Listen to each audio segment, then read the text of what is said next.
Hey guys, and welcome to another Movie Reviewers 100 video. Mr. Movie Night here. This week is Batman week, and I got a first this time. I don't actually own the film that I'm going to talk about, and I do not know why.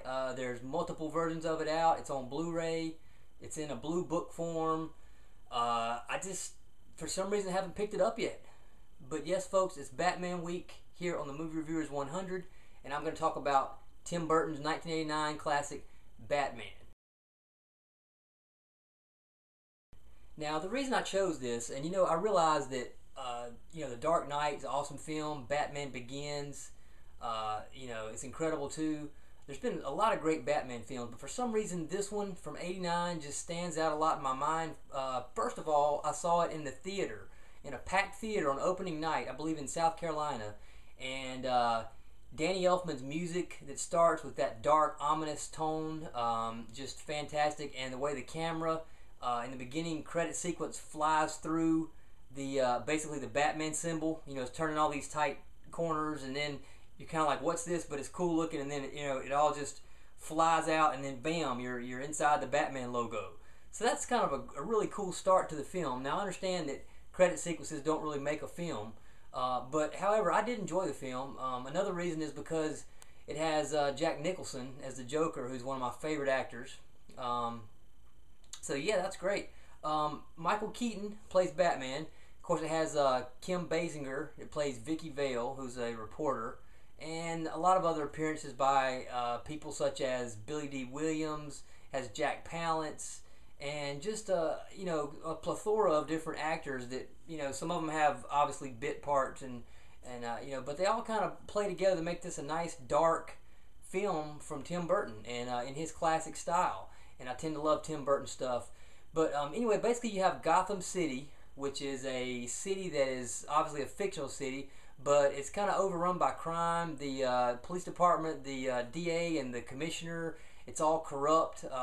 They don't have a good handle on criminals and taking care of law enforcement, all that stuff. So basically, enter Batman, who is Michael Keaton, as I said before. He plays Bruce Wayne. Wow, couldn't think of it for a minute.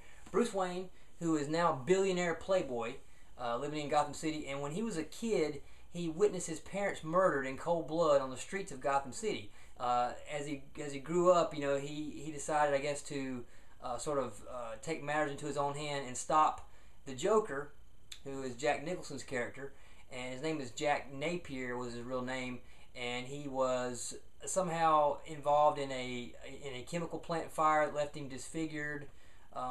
Anyway, he kind of pretty much runs Gotham City. He's like he's the clown of crime. He's just this really sarcastic. He's the Joker. I mean, that's what he is.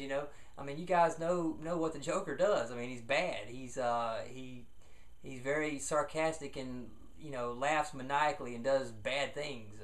But anyway, you have Bruce Wayne, who is now keeping his identity secret as Batman. Super rich playboy billionaire. Has the Alfred as butler. And he knows his secret, but no one else does, and he's the dark Cape Crusader, the crime fighter, trying to clean up the city and stop all the criminals that are slipping through the system, and also stop the Joker. And then you have Vicky Vale, who is Kim Basinger's character, who is this prize-winning photojournalist, and she wants to uncover who is the mystery of Batman. What is the link between Bruce Wayne and Batman? And they start they develop a relationship. This movie showed some really cool things, like the Batmobile. When you first see that, I mean, that's just really neat. The design of it was cool. All the little gadgets, and this was just kind of a new, a rehashing of a great comic book character. And I think it had been, there wasn't really a good, obviously it wasn't an 80s Batman film or anything like that out in '89. So when Batman came out, it's like, hey everybody, wow. But I'm rambling on like crazy here, but it's a cool film. I think Michael Keaton does a good job. The costume is really cool. The gadgets, the humor, it's laced with all the Tim Burton awesomeness. You know, I mean, it's just, I think it's a pretty good film, and I think it's held up pretty well. I don't really want to, I kind of keep it in a category by itself. I don't really compare it to the Batman Begins and and the ones with Christian Bale and all that. And I realize also been a lot of different Batmans that have come up through the ranks. But I enjoyed the film. That's the one I chose, and I am going to add to my collection again. I don't know why I don't have it, but I'm going to pick it up on Blu-ray or possibly even that whole set. I don't know, but that Blue Book edition is pretty sweet. Anyway, though, that's my rambling, crazy, all over the place review of Batman 1989. Excellent music by Danny Elfman. Excellent direction by Tim Burton. Love the dark, ominous feel to it. And I like it. I tell you what, with repeated viewings, I do tend to still enjoy it. So yeah, Batman 1989, and please join me again next week on Monday for my review. And thank you for watching us all here on the Movie Reviewers 100.